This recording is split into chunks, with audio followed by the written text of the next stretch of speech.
Bueno, buenas noches con todos amigos del Callao, Lima y el Perú. Estamos ya en nuestro tercer programa de La Hora del Vecino. Muchísimas gracias por seguir acompañándonos todos los lunes a las 8 de la noche vía la señal de Nacional TV Perú. En esta oportunidad tenemos un tema muy importante para los amigos chalacos, que es con respecto a nuestro centro histórico del Callao, y para ello tenemos dos invitados muy importantísimos. Pero antes de pasar a nuestros invitados, quiero conversar sobre la ley que ha salido publicada el día de hoy a través del Diario Oficial del Peruano, la ley número 31225, ley que promueve la adquisición y provisión de la vacuna contra el coronavirus SARS-CoV-2 como estrategia sanitaria de vacunación para garantizar su acceso oportuno. En unas palabras, mis estimados oyentes, escuchas, estamos señalando acá que ya salió la ley en la cual los gobiernos regionales y gobiernos locales pueden adquirir, como los privados también, ya las vacunas contra el COVID y obviamente iniciar toda esta campaña que corresponde a seguir salvando la vida de todos los peruanos y en especial de los chalacos. Así que esperamos que el gobierno regional, las municipalidades provinciales, las municipalidades distritales de todo el Callao en especial, a través de esta ley 31225, empiezan a gestionar, como señala muy bien el artículo 4, en coordinación con el Poder Ejecutivo, la manera excepcional y transitoria para que puedan importar y adquirir estas vacunas y otros medicamentos contra el COVID. Ojo, y otros medicamentos contra el COVID. Para esto se va a reglamentar todo este proceso, pero ya tienen, ahora sí, nuestro gobernador regional, los alcaldes del Callao y del Perú, la posibilidad de poder adquirir estas vacunas que van a seguir salvando las vidas, como lo han estado haciendo los amigos del Ministerio de Salud como política del Estado. Bueno, ahora sí nos enfocamos a lo que estrictamente han sido convocados todos el día de hoy. En esta oportunidad queremos conversar sobre nuestro centro histórico del Callao, qué se está haciendo, qué se ha hecho, qué podemos hacer. La dirección desconcentrada del Callao quizás ha avanzado algo, la Municipalidad Provincial del Callao con nuestro alcalde Pedro López también quizás nos tiene algunas sorpresas, pero antes de ir a la realidad propia chalaca, hemos invitado en este primer bloque a la arquitecta Patricia Díaz Velarde. La arquitecta Patricia Díaz ha sido directora de ProLima, justamente de todo el equipo técnico calificado desde la gestión de Alberto Andrade en la Municipalidad de Lima, en la recuperación del Centro Histórico de Lima, para que nos comente justamente estas experiencias que hubo desde Lima, cuando Alberto Andrade ingresó a Lima y encontró todo este caos de comercio ambulatorio, de desorden en las calles, de casas que se estaban cayendo, justamente la del Centro Histórico de Lima. La arquitecta Patricia además es consultora del Banco Interamericano de Desarrollo, Banco del BID, como también actualmente consultora del Ministerio de Vivienda y Construcción. Le doy la bienvenida a Patricia, muy buenas noches. César, ¿qué tal? Muchas gracias. ¿Qué tal, Patricia? Un gusto tenerte y la verdad, realmente un honor, porque sabemos de la calificación profesional que tienes tú como arquitecta y de todo el trabajo que has desarrollado en el Centro Histórico de Lima como directora de ProLima. Cuéntanos primero, quizás, de tu experiencia, para que también todos nos escuchen, ¿qué es ProLima? ¿A qué se dedica ProLima? Bueno, ProLima es el área encargada de la Municipalidad de Lima que tiene que ver con toda la recuperación del centro histórico, ¿no? Esto fue creado cuando Lima fue declarada Patrimonio Cultural de la Humanidad, en la medida que UNESCO iba a hacer un seguimiento de toda la gestión de que se hacía en el centro histórico. Y de ahí que se crea ProLima como un ente que acompañaría todo este proceso, ¿no? Lima fue declarada en el año 1991, fue declarada Patrimonio de la Humanidad, y desde ese entonces muy poco se hizo por el centro. En el año 1994 se crea ProLima ya en la época del alcalde Belmont, ¿no?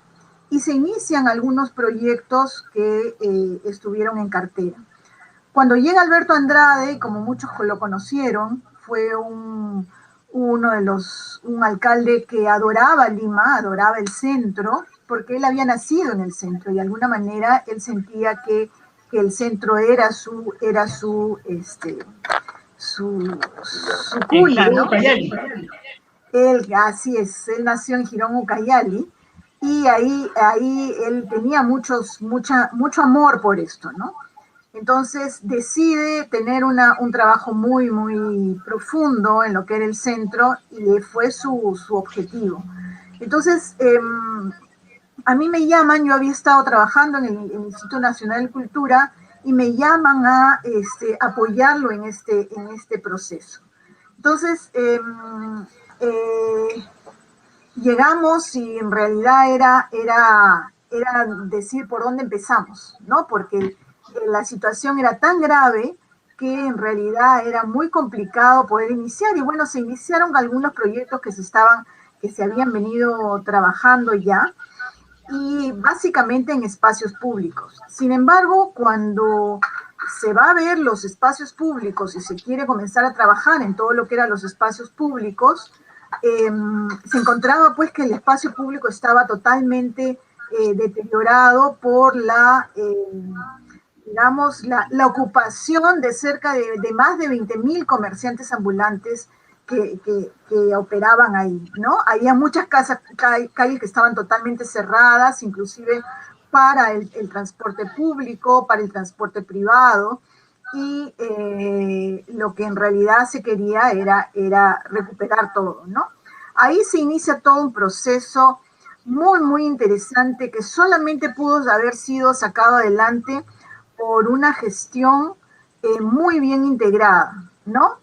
Alberto Andrade hablaba siempre del equipo que trabaja bien y efectivamente él logró que la municipalidad fuera un equipo muy, muy importante, muy interesante en la medida que no lo he vuelto a ver en las municipalidades, que todas las direcciones y las gerencias trabajaban como un equipo. Entonces, los proyectos los definía él, ¿no? El alcalde, y todos nos poníamos a trabajar en lo que nos correspondía a cada uno. Entonces, había el área de desarrollo económico, que estaba a cargo de la señora Elsie Guerrero, y ella comenzó a trabajar con el tema de los comerciantes ambulantes. ¿Por qué en este caso pudo haber un cambio importante? Porque en otros gobiernos lo que se había tratado de hacer era expulsar a los comerciantes, ¿no? Expulsar y sacarlos sin pensar en que realmente también esa era su fuente de trabajo. Entonces estos comerciantes de alguna manera estaban pensando en cómo seguir trabajando. Y se hizo un trabajo conjunto con ellos en su reubicación y que puedan seguir trabajando. Pero ahí se comenzó a trabajar inicialmente en lo que era la recuperación del centro, se comenzó a ver el tema de los espacios públicos, ¿no? El primer espacio público que se trabajó fue la Plaza de Armas. La Plaza de Armas tuvo un cambio, si se quiere, no fue un cambio muy profundo, se cambiaron los pisos, mobiliario urbano, jardines, pero lo más importante del cambio que hubo es que el mismo Alberto Andrade invitó a la población a la inauguración de esta Plaza de Armas, ¿no? Mucha gente no quería ir, o sea, nosotros en Lima en esa época habíamos perdido la identidad con el centro, ¿no? Una identidad que era sumamente importante.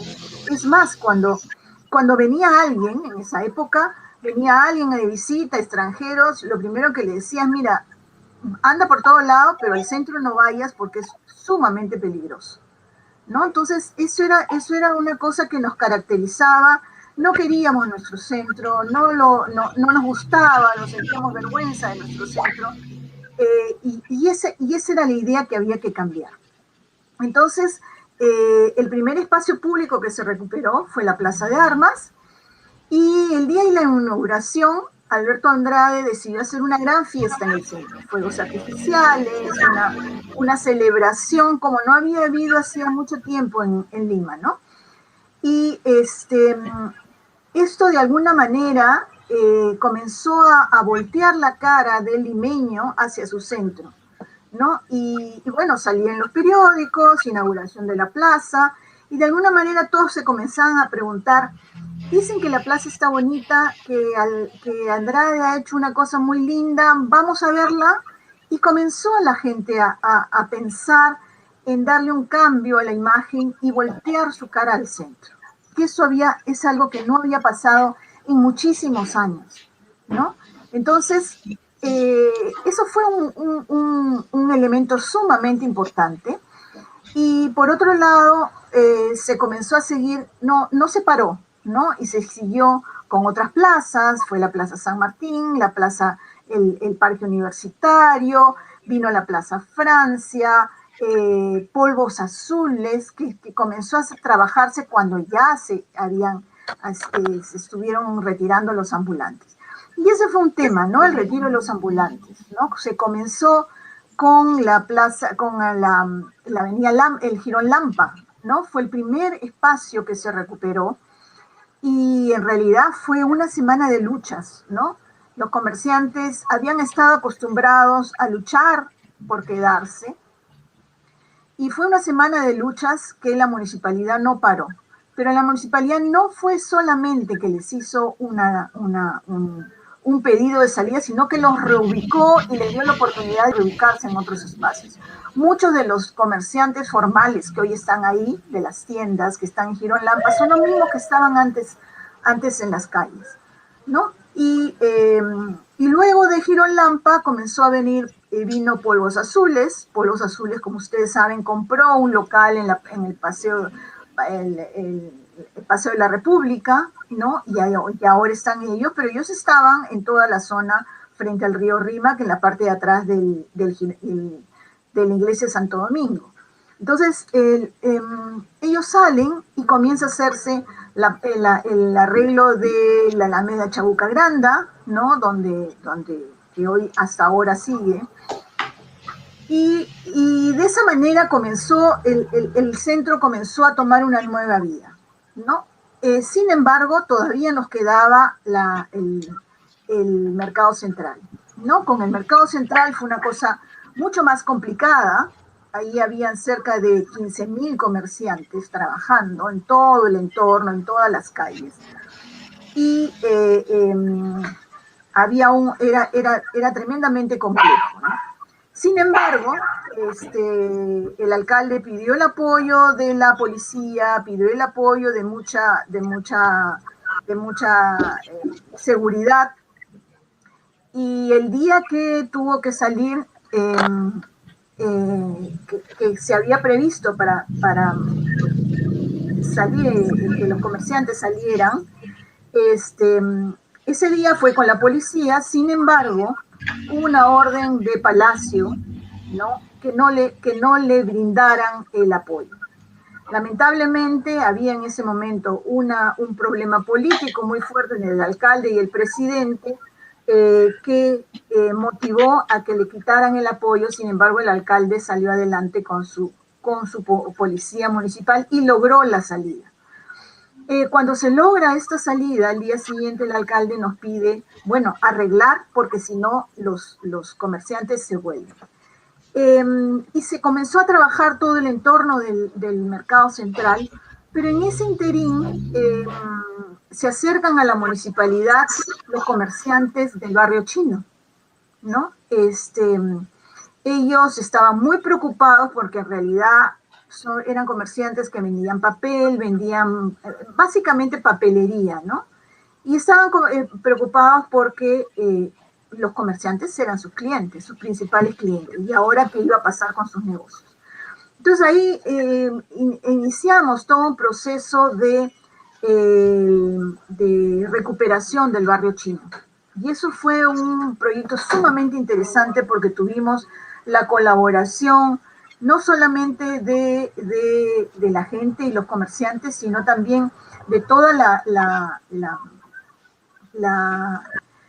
los chinos del Perú. Se venían los descendientes de los chinos del Perú, y ahí entró Erasmo Wong, de los mercados Wong, y comenzamos a trabajar un proyecto lindo. Él decidió vender unas losetas para poder tener fondos para recuperar en la calle Capón principalmente, ¿no? Y luego de ello, ya cuando completamos el proyecto, comenzó un desarrollo económico sumamente fuerte ahí, porque comenzaron de 3 restaurantes que estaban en muy mal estado, de los chifas, comenzaron a aparecer muchos, y llegó un momento en que el barrio chino recuperó todo su potencial, ¿no es cierto? Y ahí se instalaron los principales chifas. Sí, dime. Patricia, sí, es clarísimo que ProLima inició su primer paso de trabajo de la recuperación del centro histórico, como bien señalas tú, recuperando los espacios públicos, ¿no es cierto? Así es. La Plaza Mayor, las calles que estaban cerradas, de una forma u otra, todo lo que correspondió al tema del barrio chino, pero también entiendo yo, o corrígeme, por favor, si es que ProLima también tuvo que ver mucho en la recuperación justamente de las casonas, que ya no eran espacios públicos propiamente, sino eran propiedad quizás hasta privadas o de terceros, que también se estaban cayendo y derrumbando. Y sobre todo porque además había familias aún viviendo quizás en esos ya propiedad privada, ¿no? Pro Lima hizo también una intervención puntual ahí. A ver, a eso voy, ¿no? Voy en eso en el sentido de que todo eso generó una credibilidad con la municipalidad, ¿no? Alberto Andrade era ya la persona que estaba recuperando el centro. Entonces, de alguna manera, ya teníamos cierto apoyo, y es ahí cuando un día conversando en la oficina, decíamos, sí, pues estamos haciendo muchos espacios públicos, pero los balcones se nos caen, ¿no? Entonces, hay un balcón acá que se va a caer, lo podemos arreglar, sí, pues, pero arreglar un balcón no sirve de nada. Y dinero no hay, porque en ese momento, como decíamos, el gobierno central le quitó mucho presupuesto a las municipalidades. Ahí es cuando se inicia todo ese proceso, y no había mucho dinero. Entonces, decimos, sí, pues vamos a hacer que nos adopten los balcones, y se lo propusimos a Alberto Andrade, y él dijo, por supuesto, y vamos con el proyecto. Entonces, desde ProLima, lo que planteamos hicimos los proyectos de los primeros 30 balcones, de los 300 que habían, y él dijo, a mí, al adoptante me lo dejan a mí.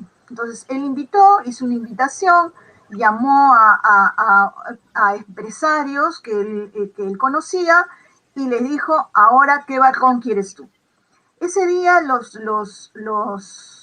teléfonos, al día siguiente los teléfonos no pararon de sonar, porque los periódicos sacaron esta noticia, se adoptaron 5 balcones en el primer día, y al día siguiente los teléfonos no pararon de sonar, que era lo interesante, ¿no? Gente que quería adoptar balcones. Gente que me decía, yo quiero 2, otro decía, yo quiero 3, dame, como repartiéndose, y que ganaban nada, o sea, simplemente una pequeña publicidad en cada balcón. Pero eso fue lo interesante, ¿no? Que eso sellaba el respaldo que podía tener Alberto Andrade en la recuperación del centro histórico de Lima, ¿no? Era un respaldo muy, muy fuerte, no solamente de entidades privadas, sino públicas también. Banco Central de la Reserva, por ejemplo, adoptó sus balcones, y además de entidades nacionales e internacionales, embajadas, la embajada británica, la embajada alemana, la embajada de Egipto, ¿no? Decidieron adoptar sus balcones, y lo interesante era que ese dinero no ingresó nunca a la municipalidad.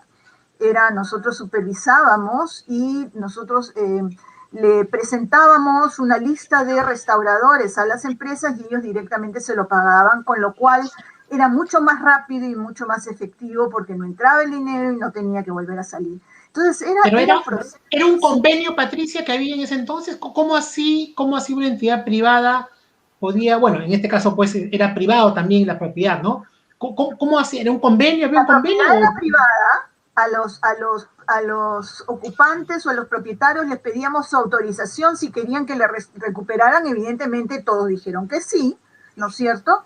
Y con ellos firmábamos un convenio, pero a la vez el que pagaba no pagaba la municipalidad. Él pagaba Claro. la restauración directamente a un restaurador y eso no teníamos ningún problema porque en ese sentido no éramos nosotros los que estábamos pagando, la municipalidad no era la que pagaba un privado, ¿no? Y ese Bueno, porque privado, sí. claro, porque prácticamente, tanto en el centro histórico de Lima, en el centro histórico del Callao, o el propio Trujillo, ciudades emblemáticas como Arequipa también, que tienen un propio centro histórico, un determinado territorio, la mayoría de los inmuebles pues son privados, ¿no es cierto? Entonces, Así es. la municipalidad, entiendo yo, hacía la labor que le compete, la labor dentro de sus facultades, como dentro de la ley orgánica de municipalidades, que era la promoción justamente de articular este esfuerzo con el empresariado, con los terceros, que finalmente, como dices tú, con los propietarios acordaban y se realizaba una labor de recuperación partiendo de estos 5 balcones, que mira, primera vez que escucho que eran los primeros 5 balcones que lo hizo directamente porque Alberto Andrade llamó a sus amigos y le dijo, apóyeme.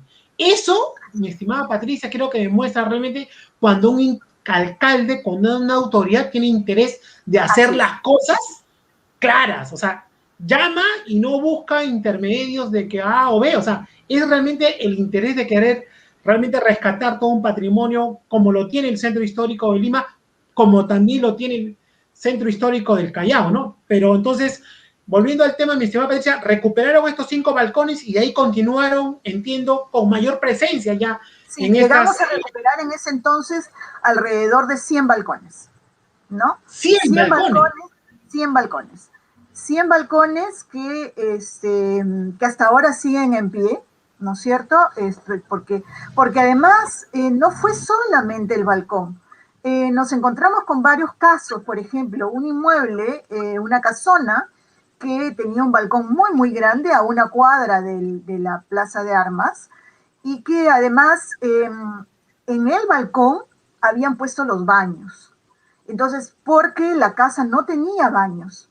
Entonces, el proceso tuvo además que incorporar el construirle baños en determinados espacios de la casa para que ellos no tuvieran que recurrir al balcón para poner ahí sus baños. Entonces fue retirar los baños de los balcones, mejorarle las condiciones a la casa, mejorar la estructura de la fachada y recuperar el balcón, porque si no, esto podía tener o sea, no hubiera servido de nada no hacer esto, ¿no? Entonces, pero en realidad lo que tú dices es bien importante en el sentido de que Alberto Andrade fue el motorcito, ¿no? Y eso es lo que debe ser un alcalde. Y lo que hicimos no fue nosotros hacer, digamos, sí, claro, fue una gestión, que es básicamente lo que hay que hacer. Muchas veces uno dice, no tengo plata, no hago nada. Así No, es. los centros históricos no se van a recuperar con la plata de la municipalidad. Es imposible llegar a recuperar con la plata de la municipalidad.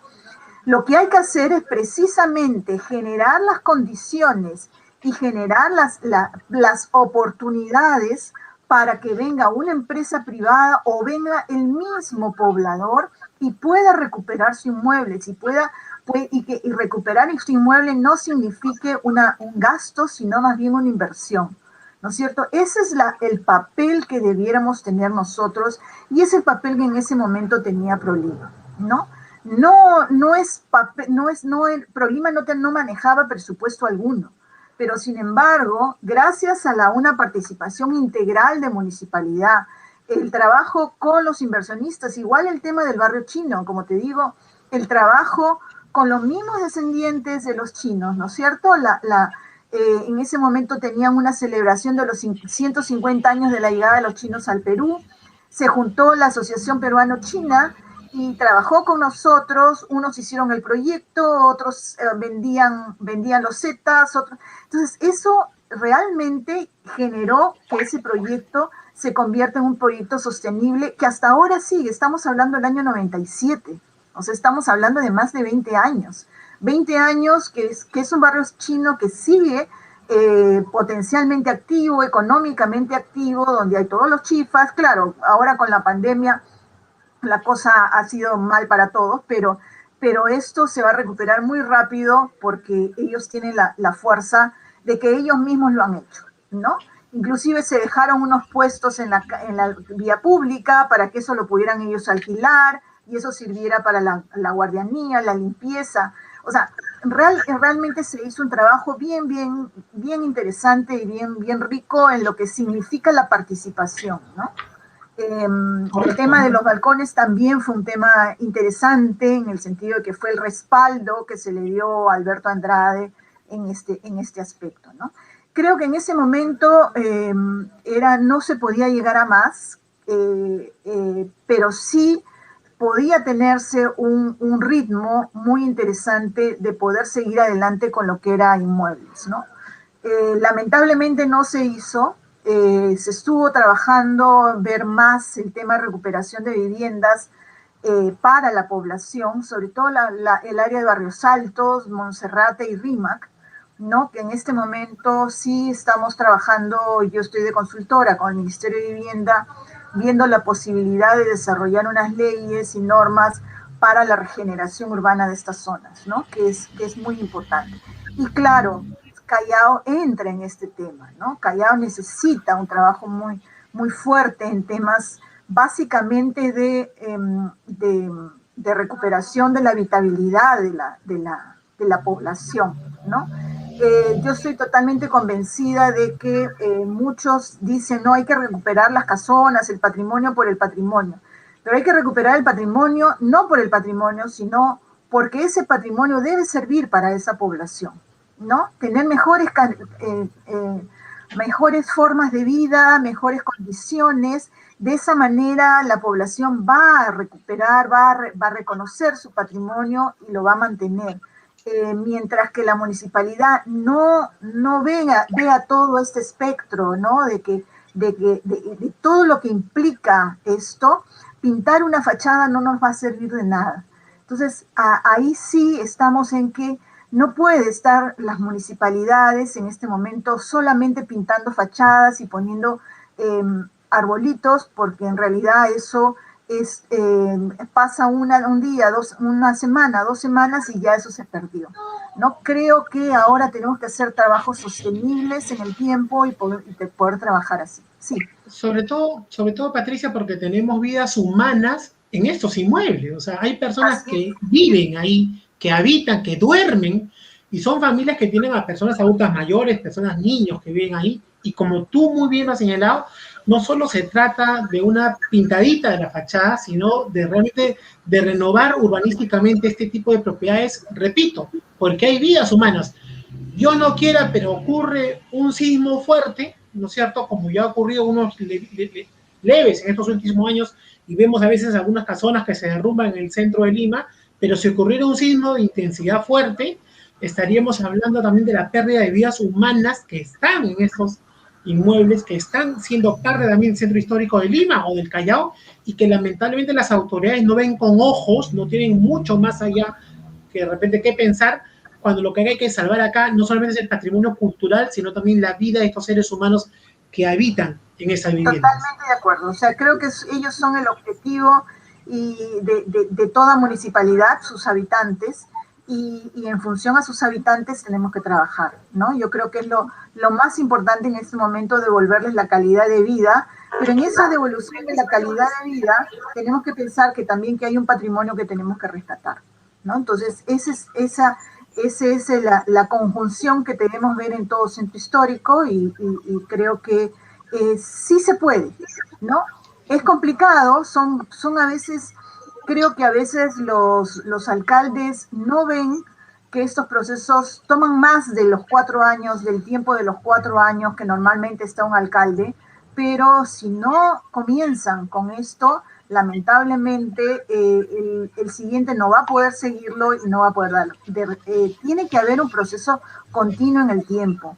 En Lima lamentablemente hemos visto que se avanzó mucho en esa época, luego todo se frenó, ¿no? Retrocedió, luego se quiso volver a salir adelante y luego se volvió a frenar. Entonces, si tomamos las cosas con esa ligereza y con esa falta de interés, lamentablemente nuestras ciudades cada vez van a estar en peor estado, ¿no? Creo que hay que cambiar la visión, creo que hay que retomar el tema y sacar adelante, sea quien esté, ¿no? Creo que tiene que ser una política de Estado, ¿no? Correcto. Patricia, de verdad, muchísimas gracias. Estos 30 minutos se nos han ido volando. Hoy sí. Y yo estoy convencidísimo, y ojalá sea así. En el caso del Callao, del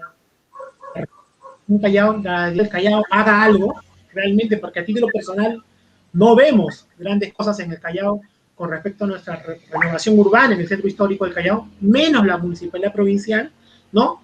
Y ojalá, pues, que de repente a raíz justamente de tu propia experiencia, lo que nos has contado, por ahí el gobernador regional, el alcalde provincial o el director de la dirección de Constitución del Callao ponga alerta roja y diga hay que empezar a hacer algo, por lo menos los alcaldes provinciales, que ya solo les queda año y medio, ¿correcto? De repente un alcalde distrital también, porque en el caso del Callao tenemos a Bellavista y tenemos a La Punta como parte justamente de este centro histórico del Callao. La Punta que es bellísimo también, ¿no? Sí, hay que ver que ojalá también cualquiera de estos alcaldes, el alcalde de La Punta o el alcalde de Bellavista también toma alerta y toma nota y ve que de repente que sí se puede hacer cuando hay voluntad política. Y tú lo acabas de señalar muy puntualmente. Así es. Podemos ser los mejores técnicos, pero si no tenemos a un alcalde que esté con la decisión, muy poco se puede hacer, ¿no? Correcto. Entonces, para eso estamos, para trabajar conjuntamente. Muchísimas gracias y espero en todo caso tener la oportunidad grata como ahora de volver a contar con tu experiencia y tu capacidad en lo que es justamente la recuperación de los centros históricos que ya lo hiciste en Lima y creo que sería oportuno de repente por ahí, ojalá tenerte en el Callao. Esperemos que nuestras autoridades también convoquen a las profesionales que tienen la experiencia necesaria. Muchas gracias, Patricia, por la atención, por tus minutos. Muy amable. Gracias. Bueno, amigos, entonces un pequeño bloque y continuamos ahora sí con Juan Manuel Dávila en lo que es el Callao, el chalaco que todos queremos, la realidad de nuestra querida región Callao. Un breve espacio publicitario. Muchas gracias.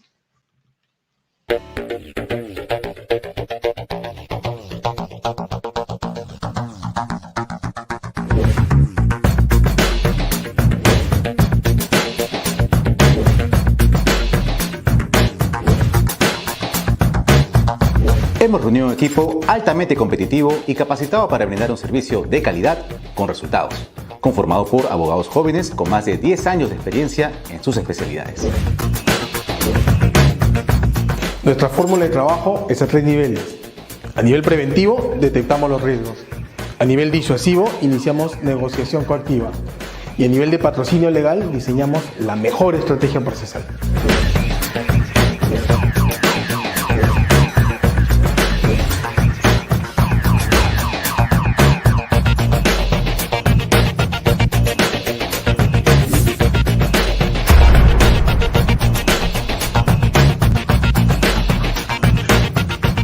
¿Estamos conectados todos? Hola.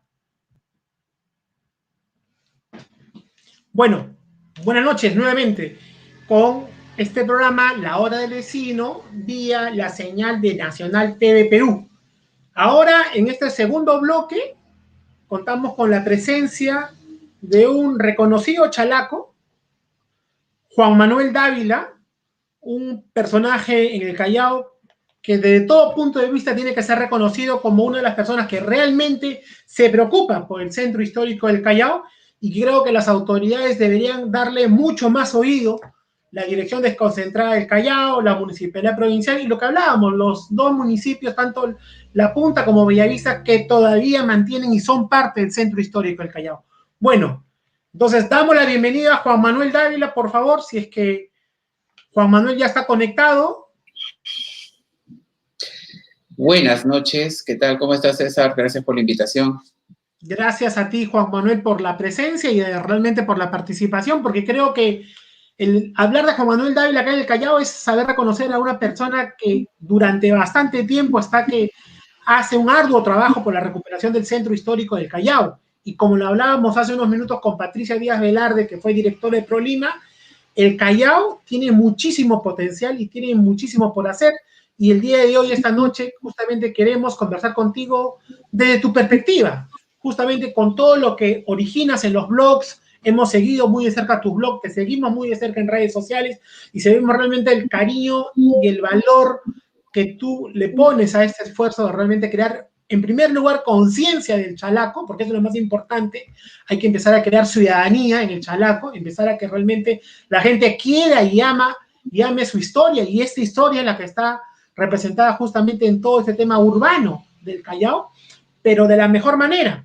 Así que, Juan Manuel, yo te doy las buenas noches y te agradezco la oportunidad que nos brindas a todos nosotros por tu participación. La primera pregunta, Juan Manuel de cajón, sería: ¿qué está haciendo, por favor, según tu opinión, la Municipalidad Provincial del Callao? Porque no le podemos exigir algo al gobernador regional, porque él va a decir, no es facultad mía, no es competencia, la competencia es de la provincial, ¿no? Entonces, primero vayamos a este primer organismo público del Estado, la Municipalidad Provincial del Callao. ¿Ha hecho algo este alcalde Pedro López en estos 2 años y medio, Juan Manuel? ¿Ha recuperado algo de nuestro centro histórico?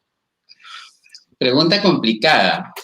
A ver, me pones en aprietos. Pero bueno, la verdad ante todo, ¿no? Hay que ser objetivos. Sí, objetivo ante todo. Mira, para empezar, primero deberíamos tener claro que la ley orgánica de municipalidades del Callao, que seguramente también la debes de conocer, indica que es obligación de la municipalidad del Callao proteger y conservar el patrimonio, definitivamente, ¿no? Eso es para empezar. Lo más increíble es que muchos funcionarios, y eso lo digo en general, ¿no? Para todos los funcionarios públicos, al menos en la municipalidad o en toda la región Callao, creo que les falta informarse más, estar enterados sobre su reglamento, sobre su rol, sobre sus funciones, porque es increíble que ellos desconozcan que dentro de sus funciones específicas, sus competencias y funciones específicas, está la protección del patrimonio cultural en general. Así es. Te lo digo por experiencia, porque he tenido oportunidad de trabajar, preguntarles a los funcionarios, preguntarles, indicarles si sabían que esa casa era patrimonio y no sabían. O preguntarles, por ejemplo, ¿es obligación? No, esa es obligación del Ministerio de Cultura. Estamos hablando ya de personas de cargos. Entonces, es preocupante, es realmente preocupante que desconozcan ellos cuáles son sus funciones. Entonces digo, ¿cómo es que llegaron al cargo en el que están? Es preocupante. Es increíble. Sí. Es increíble. Sí, Sobre todo, increíble. como señalas, porque estamos hablando de funcionarios, no estamos hablando de trabajadores, digamos, de la entidad que corresponde, sino de los funcionarios de nivel 1, aquellos que justamente deberían iniciar este trabajo de manera directa. Y te podría hablar hasta de regidores también, pero no voy a decir nombres. Entonces, eso ya es más grave todavía. Me acabas de dar un buen punto. Voy a preguntar, quizás por ahí, ¿qué regidor quizás había presentado alguna propuesta de ordenanza o de recuperación del centro histórico? Porque no solo se trata de fiscalizar algunas cosas que vayan en perjuicio de repente de la gestión, sino también de qué manera propositiva yo he hecho algo para que la ciudad progrese. Y justo acabas de mencionar eso, ¿no? He podido comprobarlo con algunos regidores, realmente es lamentable. Creo que hay también unos regidores que ven la parte de cultura, bueno, nunca los he visto, la verdad que nunca los he visto. Más allá para la foto, de repente en el balcón bonito que está ahí por ahí pintado en la zona monumental del Callao, en el centro histórico.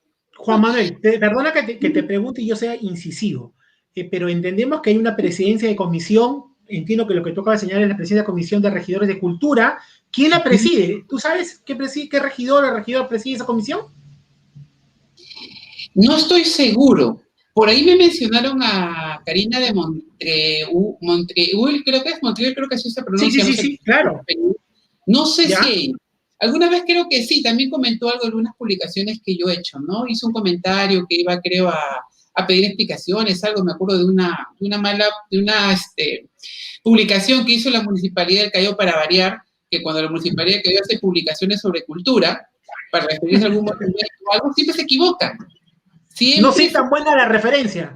Exacto, ni siquiera citan la referencia y se equivocan al mencionar el nombre de la escultura o decir una... La consulta bibliográfica, el community manager, hay que darle por ese lado. Y no es la primera vez, son varias veces. Pero a tu pregunta de qué ha hecho la Municipalidad del Callao, honestamente, yo que siempre estoy visitando el Callao, tomando fotos, porque soy un maniático de tomar fotos en el Callao, la verdad que no he visto nada. Nada, absolutamente nada.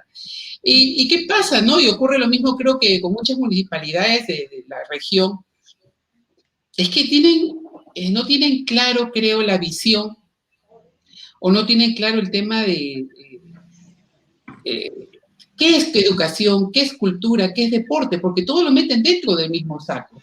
Entonces, para ellos, crear más canchas deportivas, o losas deportivas, ya cumplieron su función dentro de lo que es educación, cultura y deporte. Correcto. O creen que cultura es hacer un taller, pues, de arte, que no está mal, o un taller de baile o de danza, pero eso no es cultura, o sea, es parte de, pero no es lo que necesitamos, porque cultura definitivamente va mucho más allá de eso. No se quiere lo que no se conoce, para empezar, y es difundir lo que es el patrimonio cultural. Lamentablemente, y no solamente es en el centro histórico del Callao, sino en la mayoría de distritos, la gente no sabe el patrimonio con el que vive o el que está cerca a su barrio, cerca a su casa. No saben el nombre de la huaca, lo ven como un montículo o lo ven como una casa vieja y no saben absolutamente nada, porque definitivamente falta información, falta mucha información. A veces me explayo y me termino yendo por tangente. Pero volviendo a tu pregunta, mira, yo te pongo un caso específico ahorita, ¿no? Para que veas, o sea, y que es grave también. Entonces, por ejemplo, te digo, la casa Daniel Nieto, la casa de Thomas Conroy, que está en la calle Daniel Nieto. Ese edificio que está al costado de la antigua municipalidad del Callao, que se derrumbó y que está a pocos metros de la fortaleza de Real Felipe, el principal atractivo turístico del Callao, el principal, al costado de una casa que se ha derrumbado totalmente. Así es. Es el principal corredor turístico de comunicación entre Real Felipe, la Punta y la Plaza Grau y la Punta. Es un corredor turístico interesante. Imagínate lo mal que se ve cuando un turista llega y ve esto, ¿no? O sea, al costado. Y por otro lado, eso promociona el tema turístico. Ahora, si menciono el tema, si voy más allá, eso ha dejado, esta casa ha dejado de ser un problema patrimonial para convertirse en un problema urbano. Correcto. ¿Y sabes por qué? Bueno, ya te lo menciono porque lo debes saber. Sí. Aparte de que ahí tendríamos que ver que es un monumento histórico, forma parte de un área urbano monumental, es uno de los atractivos más importantes del Callao, bueno, recurso turístico, porque atractivo no lo es, forma parte de la historia comercial del Callao, es uno de los pocos edificios que cuenta con uno de los 3 miradores que quedan en el Callao, de ese tipo republicano, de madera, quincha y adobe, es uno de los 3 únicos que quedan. Esa casa se viene abajo, lo perdemos. Pero a lo que yo iba, porque es un problema urbano, porque te cuento, ha generado problemas de tráfico. Sabrás que la gente que sale de la Punta tiene que salir por Daniel Nieto. Ahora se utiliza con Adolfo King como doble vía y genera tráfico, hasta podría ocurrir un accidente.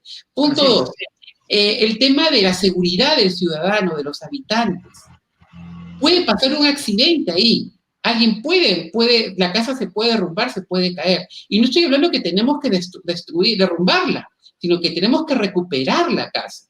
El otro punto, por ejemplo, las vías la vía de salida en caso de tsunami, normalmente se utilizaba la avenida Adolfo King, ¿ok? Pero mira, la calle Adolfo King, que está a pocos metros de Daniel Nieto. Pero tú sabes que en tsunami y con todo, o sea, la gente a veces no siempre está visto por Adolfo King, puede ir por Daniel Nieto y tienes una casa que está a punto de colapsar. Ahora, sin contar el tráfico que podría haber en la zona, la gente por dónde iría. Entonces, hay un tema ahí bastante complicado, ¿no? Que el tema como te digo, de la inseguridad y grave peligro que implica que este monumento se derrumbe. Ahora, ¿qué está haciendo la Municipalidad de Callao? Aquí hay un tema, ¿no? Y aquí voy a meter un poco a algunas otras personas, ¿no? La DDC Callao. La DDC Callao, por ejemplo, sí que ha estado haciendo gestiones con la Municipalidad del Callao para poder que se apuntale esta casa, porque definitivamente el propietario no se quiere hacer responsable.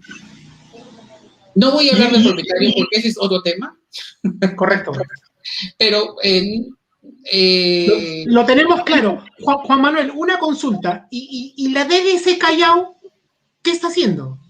Aparte, mira, y te lo digo ya a título personal, y esto sí que quede claro, a título personal, yo me sorprende cómo la DDC ha sacado autorizaciones para que el centro histórico del Callao, en lugar de realmente convertirse en un centro histórico recuperado, con un tema de renovación urbana, con un tema realmente de, por lo menos de recuperación de fachadas, estén pintarrajeando, para mi gusto, pintarrajeando parte del centro histórico y darle solamente algunas resoluciones a una entidad privada, empresa privada que esté en el Callao. Lo digo a título personal.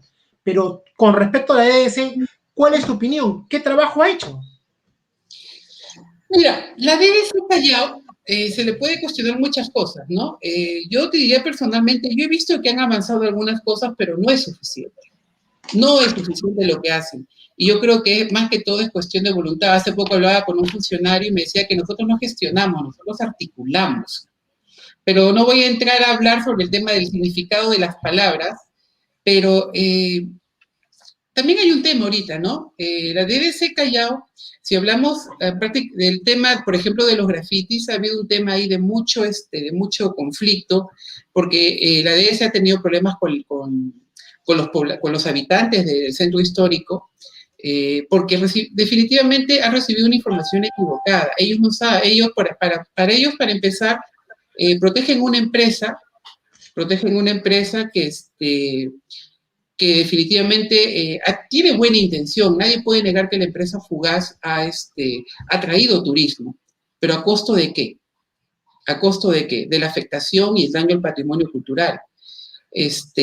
Tengo que reconocer, sí, que la DS, por ejemplo, ya les ha puesto 2 multas. Ahora, no sé si las han pagado o no. 2 multas por daño al patrimonio, por hacer grafitis y por hacer murales en edificios que son declarados monumentos.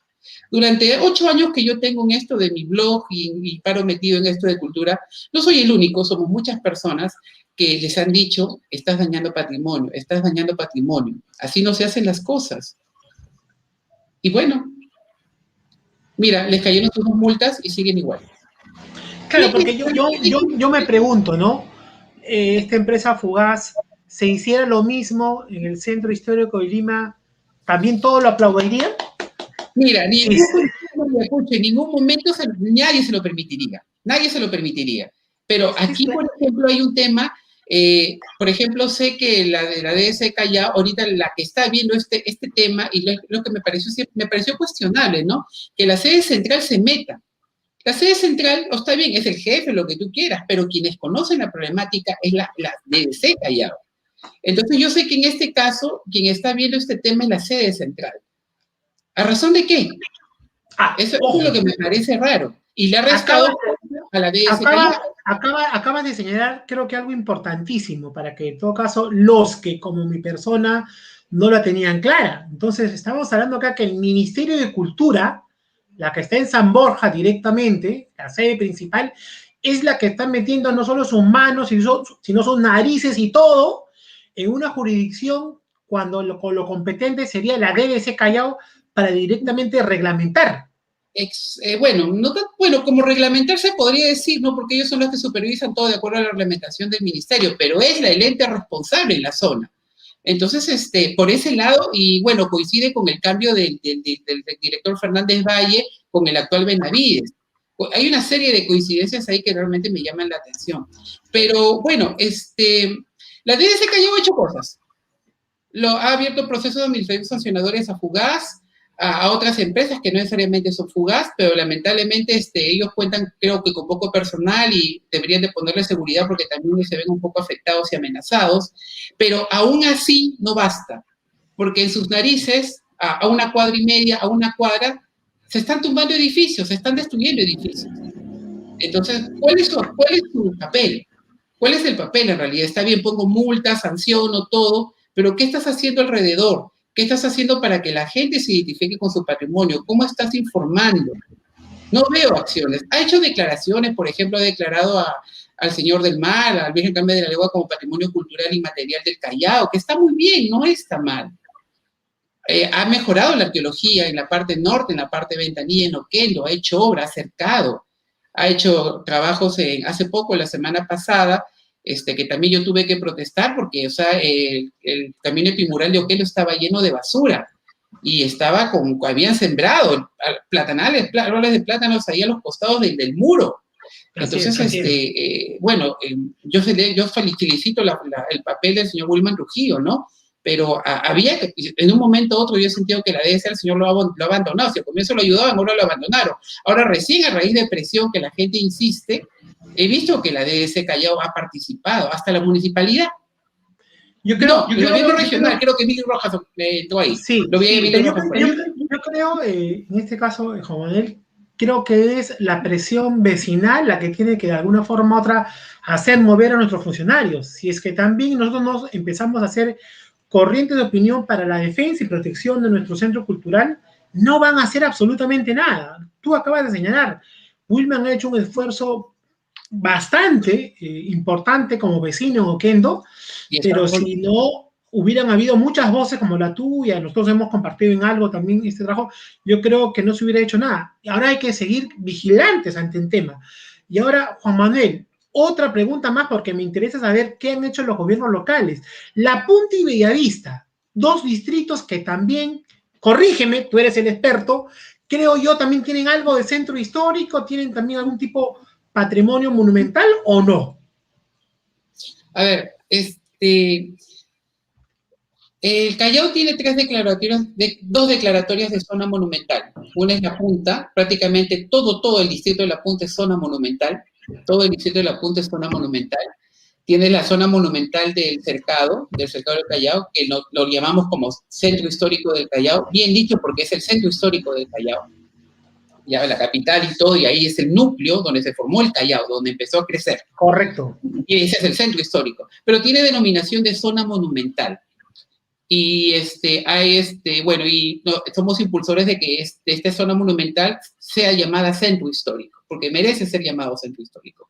En el caso de Bellavista... perdón, entonces, ojo, ahorita se conoce solo como zona monumental. Zona monumental del Callao, así está declarado. No está reconocido como centro histórico. Nosotros, e incluso, hay mucha documentación del Estado que lo mencionan como centro histórico del Callao. Ya lo llaman centro histórico del Callao. Correcto. Y nosotros incluso con algunos compañeros también presentamos un proyecto al Congreso que fue aprobado hace poco por Raime, presentado nuevamente, pero no ha sido para que sea declarado centro histórico del Callao y sea declarado de interés nacional su recuperación y nombramiento como centro histórico. Lo mismo ha pasado con Wilman, con el camino epimural de Oquendo, que el centro histórico y Oquendo tienen esos dos proyectos que, bueno, ya se va Raime y parece que va a quedarse dormido. No va a pasar de ahí. Esperemos que nuestros nuevos 4 congresistas alguien coja el tema, Juan Manuel. Hay que ser positivos. Ojalá. Aunque lo del centro histórico lo tenemos desde que estaba Janet Sánchez, allá por la época de PPK. Y Raime lo recoge. Y ahora vamos a ver qué pasa con el siguiente congreso. La tercera gestión de nuestro congresista la van a hacer realidad. Estoy convencido. La tercera va la vencida. Pero Bellavista... La Punta Bellavista. Ya, la Punta, como te digo, todo el distrito es zona monumental. Zona monumental, ahí no es declarado por ley y todo. En el caso de Bellavista, lamentablemente Bellavista, y ahí sí tengo que jalarle las orejas definitivamente a las autoridades, o sea, tiene una traza urbana. Tú sabes que después del terremoto de 1746, el virrey Manso de Velasco fundó un nuevo Callao. Correcto. Okay, porque la parte del puerto que fue destruida iba a ser solamente para efectos comerciales, navegación marítima, todo eso, pero el nuevo Callao iba a ser en Bellavista.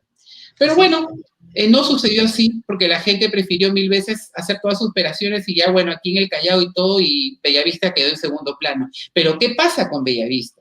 Bellavista fue una ciudad planificada y tuvo un trazo urbano, y es una de las pocas ciudades bueno, no son una de las tantas en el país que tienen un trazo colonial.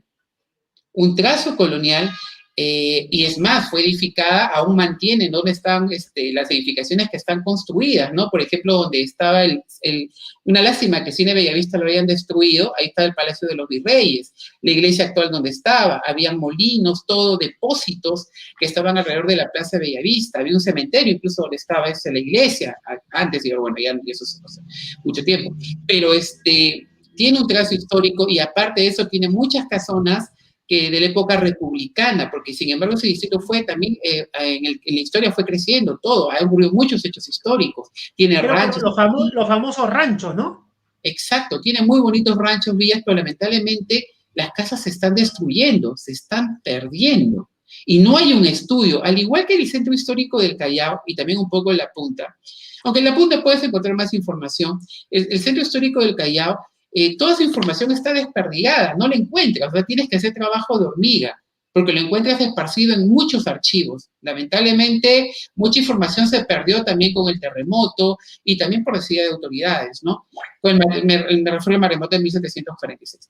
Pero, sí, lamentablemente no hay mucha información de Bellavista, y Bellavista tiene cementerios también, el británico también, que es un cementerio muy, muy hermoso, donde hay muchas obras de arte y también mucha historia, muchos personajes de la historia del Callao y de la historia del Perú están sepultados ahí. Entonces, Entonces diríamos, Juan Manuel, que paradójico, ¿no?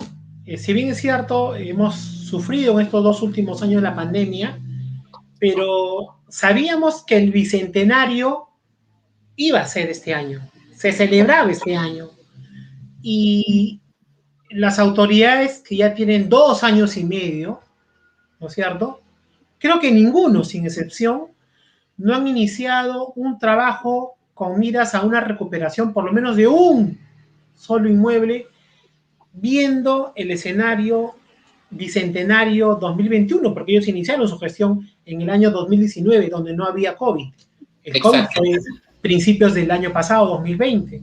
Entonces, qué triste ver de repente que hay autoridades que no hayan hecho absolutamente nada, o como lo hemos visto hace poco, creo que estuvieron el ministro, creo que lo he visto en un post tuyo, o no me acuerdo en un post de quién, el ministro de Cultura, celebrando un hito bicentenario en una casona en el norte de Lima, ¿no es cierto? Y esa casa ahora, hacienda, totalmente destruida. O sea, desde ahí nos damos cuenta que la política cultural del Estado, del gobierno, en este caso Callao, de los gobiernos distritales, cero, jalados. Te refieres a la hacienda Punchauca, donde se reunió la Hacienda San Martín, o sea, correcto. Ese monumento tiene más de 30 años que se reclama, el Congreso lo declaró de interés, un montón de profesionales han reclamado su restauración, y mira, qué coincidencia, ahora por el bicentenario que es este año, la ceremonia, y dicen que recién tienen el presupuesto para su recuperación, cuando esa casa cada día está peor, o sea, ironías. Ahora, en el caso del Callao, o sea, yo no sé por qué y es falta de visión y es falta de voluntad, ¿sabes? Porque, como bien dices, el bicentenario es este año, o sea, el Callao es uno de los principales actores y personajes en la gesta emancipadora. ¿Cómo es posible que no se le haya considerado al Callao? Ahora, también yo también se lee, bueno, otra cosa, ¿no? No solo una gesta emancipadora. La independencia se selló en el Callao. La independencia se selló en el Callao. A eso quería llegar. Claro. Efectivamente. El bicentenario en el 26. Nosotros como región tenemos algo importantísimo, ¿no? Tú acabas de señalar, ¿no? La Fortaleza Real Felipe es un hito dentro justamente la propia culminación de lo que vendría a ser nuestra vida republicana. Entonces, como tú bien dices, quizás vamos a esperar al 2066 para celebrar nosotros en el Callao realmente una gesta y una recuperación del centro. No, sería Perdón, 26. Correcto. Porque, Claro. sí, definitivamente, creo que he escuchado, alguien me comentó hace poco, no estoy seguro de la información, pero parece que para el caso del Callao, el tema del Bicentenario lo iban a ampliar hasta la fecha de Rodil, que durante este tiempo se iba a celebrar en el Callao la época, el tema del Bicentenario, lo cual me parece válido, ¿no? Ya que, bueno, el país, ¿no? el gobierno no lo quiero reconocer, espero que nuestras autoridades al menos reconozcan eso, ¿no? Porque, como vuelvo a repetir, aquí se selló la independencia. Y me parece, y sobre todo por eso, con mayor razón que las autoridades no hayan puesto mayor énfasis, mayor interés en el tema de la recuperación del patrimonio. Anda, mira el Real Felipe ahorita, anda, visítalo. Realmente es lamentable el estado en que se encuentra el Real Felipe por dentro. Así es. Es lamentable. Sí. Por ejemplo, el tema de los edificios que se están viniendo abajo, están destruyéndose. Es increíble. Y lamentablemente, bueno, tampoco hay mucho apoyo de la población porque no se les dé el apoyo, no se les informa. Y bueno, hay que admitir también que tenemos un tema de vitalidad ahí, ¿no? Muchas casas han sido invadidas, hay posesionarios, no hay propietarios, no hay un catastro adecuado. Es difícil que, bueno, hay que hacer, ahí tiene que entrar el gobierno regional, el Estado, para poder recuperar las casas, ponerlas en valor, porque como bien dijo hace un rato Patricia, ¿no? Es importante el tema de la recuperación del patrimonio, pero que no convirtamos a la ciudad en, bueno, la vitalidad, ¿no? La vitalidad de estas casas, ¿no? Y no convirtamos el centro histórico en una ciudad museo, ¿no? Como está pasando con algunos centros históricos, donde se está empezando a dar la gentrificación, por ejemplo, ¿no? El tema de la turistificación que podría darse en el Callao también. Ya, por ejemplo, ya de acá a unos años yo calculo que de repente se pueda dar la gentrificación en el Callao en el paso que vamos. Me preocupa mucho el tema, por ejemplo, bueno, hay cosas positivas. Por ejemplo, el plan de desarrollo metropolitano. Sí. Por ejemplo, ha tocado una parte muy importante de patrimonio. Muy importante de patrimonio. Entonces yo creo que por ahí hay una luz que espero que el próximo gobierno municipal lo respete, que se apruebe, porque si hay una parte importante dedicada al patrimonio, donde incluso sugieren que haya un organismo que se encargue de velar el tema del patrimonio cultural y también el natural. Hay proyectos interesantes ahí, tanto para la parte norte de Ventanilla como para la parte aquí del sur, aquí es lo que es el Callao. Pero también, por ejemplo, una de las funciones, y es algo que hasta ahora no puedo creer, una de las funciones de la dirección desconcentrada, y que lo puse un poco en mi face, es de que ellos pueden articular, como dicen ellos, articular la creación de un patronato. ¿Por qué no lo hacen? ¿Por qué no lo hacen? No sé, como te digo, a veces es cuestión de voluntad. A las autoridades chalacas definitivamente les falta... Hay un tema que justo señalas tú y Patricia me decía, César, ProLima cuando inició no tenía presupuesto. No tenía presupuesto ProLima. Y lo que hizo Alberto Andrade fue por llamar por teléfono a sus amigos, los empresarios, y le dije, oye, necesito eso, ¿me puedes ayudar? ¿Me puedes ayudar? Ese primer día ya tenían 4 balcones, me dice. Pues te cuento que acá ya hizo lo mismo. Yo celebro mucho y tengo que felicitar al señor Emilio Vega, que fue el creador bueno, lo que era el INES en ese momento. En la época de Curi, vamos a hablar Curi específicamente, cuando entró recién Curi, cuando estaba limpio y puro, no estaba corrompido, ¿ok? ¿Ok? Con él se adoptaron balcones en el Callao. Hasta ahora están con su placa. Año 96-98. Exacto, se adoptaron balcones en el Callao. Cuando tú vas por el Callao vas a encontrar algunos balcones que están con su placa. Sí. Claro que sí. Gestión de Emilio Vega, al cual saludo y celebro hasta ahora. Pero entra la época de Moreno y se detuvo todo, las ayudas, y hay una cosa, y es increíble, ¿no? Estos alcaldes, Moreno, Sotomayor, y lo digo con nombre, trataron el centro histórico como su chacra. Así es. Realmente, pintaban como les daban la gana, pusieron un diario que no era adecuado, pusieron monumentos. No había la famosa paleta de colores que sabemos que tiene que señalarse. Exacto. Esculturas de fibra de vidrio, mal hechas, o sea, como si fuesen grandes obras de arte. Lamentablemente, convirtieron el Callao en un chiste, de verdad. El centro Unos histórico. años oscuros también para la cultura. Sí, y que lamentablemente arrastramos hasta ahora. Y es cierto, y que lamentablemente en esta gestión municipal, y lo digo yo a título personal, ese alcalde Pedro López, cero en cultura. Si fuera el colegio, creo que tendría cero en cultura. Creo que ni siquiera vive lamentablemente, mira, 35 minutos. Ya ahorita me están diciendo que, por favor. Sí, oye, muy interesante. Yo siempre he sido un seguidor tuyo, lo sigo siendo porque quizás como tú bien dices, hay otros actores sociales también, vecinales en el Callao que están impulsando sueños realmente de recuperar todo lo que es el centro, o como tú señalas, me corriges, zona monumental del Callao, pero que debería ser centro histórico. Centro histórico es importante. De verdad, muchísimas gracias por su participación. A ver si quizás tenemos un programa especial. Tú me ayudas a convocar a los demás amigos, pero esto hay que empezar a concientizar.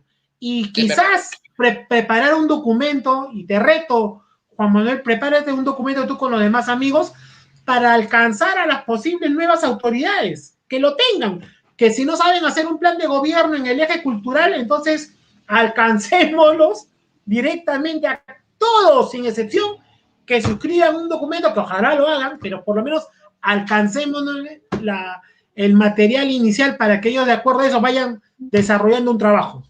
Te reto a eso, Juan Manuel. Me parece interesante, hacer los que se comprometan, que eso es algo. Y a todos, para no tener un corazoncito de color negro, azul o rojo, a todos, y que todos se comprometan, porque finalmente yo estoy convencido, ustedes como muy buenos profesionales van a alcanzar algo realmente que se pueda ejecutar en una gestión pública local, provincial, en primer lugar, para que podamos tener un Callao mejor, revalorizando nuestra historia. Juan Manuel, muchísimas gracias. Gracias, Juan Manuel, un gusto. Gracias. Adiós. Gracias. Bueno, amigos, se nos ha ido el tiempo, la verdad, muchísimas gracias, ya estamos a punto de agotar. No sin antes, quiero terminar este tercer programa de La Hora del Vecino, vía Nacional TV Perú, haciendo un llamado de atención. Hace poco hemos visto que la Municipalidad de Ventanilla ha sacado un comunicado por una marcha que ciertamente se ha realizado por un grupo de pobladores, de vecinos, pero creo que acá es importante señalar algo, ¿no? De los más de 200 asentamientos humanos que tiene Ventanilla, la municipalidad reclama que es momento de generar nuevos cambios, nuevos secretarios generales. Lo aplaudimos, fabuloso. Después de 2 años y medio se ha dado cuenta que es necesario, pero entonces hay que renovar pues a los 200 asentamientos humanos, a los más de 200 asentamientos humanos. Pero sí creo que este tipo de comunicado tiende un poco amenazante para los vecinos, porque si es así, ¿acaso la Constitución no nos da el derecho a la libre concurrencia, a la libre manifestación? Es cierto, salvaguardando nuestras responsabilidades en el tema de salubridad. Eso no hay discusión. Lamentablemente estamos en una época de COVID, pero también de parte de la municipalidad creo que este tema de elegir a nuevos secretarios generales, la ordenanza, si no me equivoco, señala claramente que no debe haber reelección. Si es así, corríjame. Si no, ¿cómo quieren nuevos dirigentes? Por favor, amigos de la Municipalidad de Ventanilla, vamos a invitar en el próximo programa a algunos dirigentes para que tengan la oportunidad también de expresar su punto de vista. En nuestro caso tiene que haber democracia, es cierto. Hay que cambiar los secretarios generales, hay que cambiarlos. No todos pueden ser eternos. Una sola persona no puede siempre conducir el trabajo organizado de una comunidad. Puede estar detrás, apoyando, asesorando, quién sabe. Pero tenemos la libertad de ejercer también la democracia en los asentamientos humanos con las juntas directivas, pero también tenemos la libertad de poder reclamar y exigir. Ha llegado momentos nuevos, sobre todo ahora a raíz de una elección presidencial, y esperemos que estos nuevos vientos, estos nuevos aires de democracia y sobre todo de participación vecinal lleguen a todos los gobiernos locales, desde el gobierno local de Ventanilla hasta la punta, como la municipalidad provincial y el gobierno regional. Bueno, amigos, muchísimas gracias. Muchas gracias a todos y nos seguimos viendo este próximo lunes a las 8 de la noche en su programa La Hora del Vecino vía Nacional TV Perú. Muy amable. Buenas noches con todos. Gracias.